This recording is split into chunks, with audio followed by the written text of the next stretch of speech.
complemento da 29ª rodada do Campeonato Brasileiro acabou dando uma mexida, de certa forma, na tabela da competição. Mexeu um pouquinho em cima e mexeu bem embaixo. Né? Para quem julgava que o Flamengo fosse passar por cima de mais um adversário, ainda mais que ele contava com a maior parte da torcida no Serra Dourada, se enganou. O Flamengo chegou a fazer 2-0 no Goiás e cedeu o empate em 2-2. Um resultado que é um tropeço? É um resultado que o Goiás fez por merecer, inclusive. O Flamengo não fez uma boa partida, a exemplo do que aconteceu domingo na vitória por 1-0 sobre o CSA. O Goiás, um time mais qualificado do que o CSA, conseguiu o que os alagoanos não conseguiram. O Flamengo está sentindo a falta o excesso de ritmo, a intensidade com que o time joga, que não deixa de ser preocupante à medida que se aproxima a finalíssima da Libertadores, com o River Plate dia 23 de novembro, por enquanto em Santiago.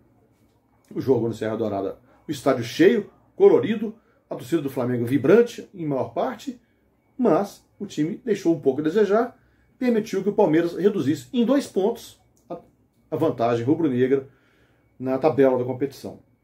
8 pontos são uma vantagem ainda significativa para o Flamengo, que ainda continua com a faca e o queijo na mão, mas tem que correr um pouco mais do que se supunha. Né? Logo no começo do segundo tempo, o Flamengo fez os seus 2 gols. Se não estava dando por baixo, foi por cima. 2 cobranças de escanteio do Everton Ribeiro pela direita. Na primeira, o Rodrigo Caio cabeceou, o goleiro Tadeu, bom goleiro Tadeu, que tinha feito um milagre pouco antes na finalização do Gabigol. Mandaram a bola para escanteio. Na cobrança, o Everton Ribeiro cobrou, o Rodrigo Caio cabeceou e o Gabigol quase que entrou com bola e tudo, meio dividindo com o goleiro, fez 1-0. Logo depois, outra cobrança de escanteio pela direita do Everton Ribeiro. O Rodrigo Caio saltou. O Rodrigo Caio aproveitou a cabeçada do Bruno Henrique e fez 2-0 para o Flamengo. O que podia acontecer? O Jorge Jesus tirou os 2 jogadores que pareciam mais desgastados, o de Arrascaeta e Everton Ribeiro, mexeu um pouco na estrutura da equipe, mas o Goiás foi valente. O Rafael Moura fez 2-1, um belo cruzamento do Michael pela esquerda. Aliás, o Michael deu uma canseira no Rodinei, e começou a falhar. E o Rodinei começou a falhar muito a partir daí.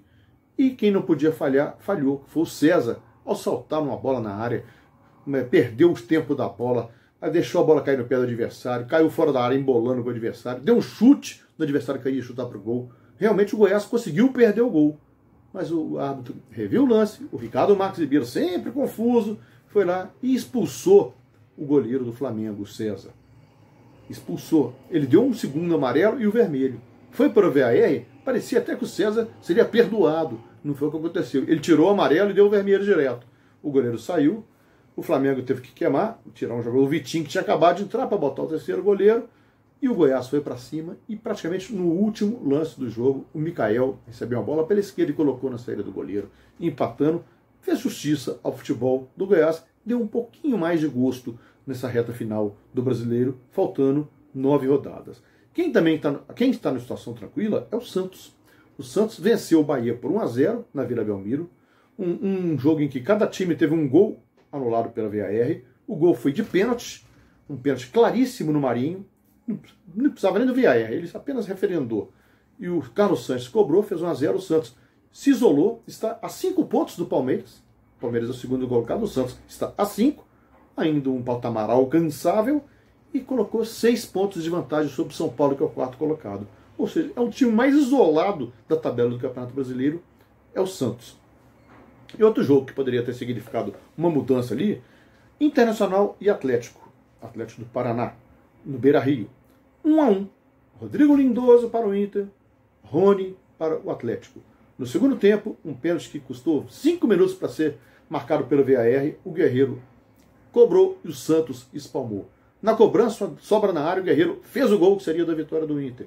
Mas mais 5 minutos de VAR, anulou-se o gol por falta no lance. 1-1, o Inter perde a chance de ultrapassar o Grêmio. Né? O Grêmio passou o Inter na rodada, o Inter perdeu a chance de ultrapassar de volta, mas os dois vão fazer o clássico do fim de semana. Um duelo interessante no fim de semana, pela 30ª rodada. E o Atlético está se divertindo, está ali brigando ali no alto, não corre risco de nada, porque ele já é campeão da Copa do Brasil, está brincando. E quem fez bonito também, embora tenha jogado feio, foi o Cruzeiro. Foi o Nilton Santos. O Nilton Santos O público até é bom para o que tem acontecido no estádio do Botafogo, mais de 22 mil pagantes, não é um público ruim para o local. O Cruzeiro fez 2-0 no Botafogo, um jogo muito fraco, o Botafogo muito limitado, criou mais chances, teve a bola no pé o tempo todo. O Cruzeiro fez 1-0 com o garoto Kaká. Dois garotos fizeram os gols do Cruzeiro, os dois garotos subidos da base este ano. Kaká fez o primeiro do primeiro tempo, o zagueiro está no lugar do Dedé.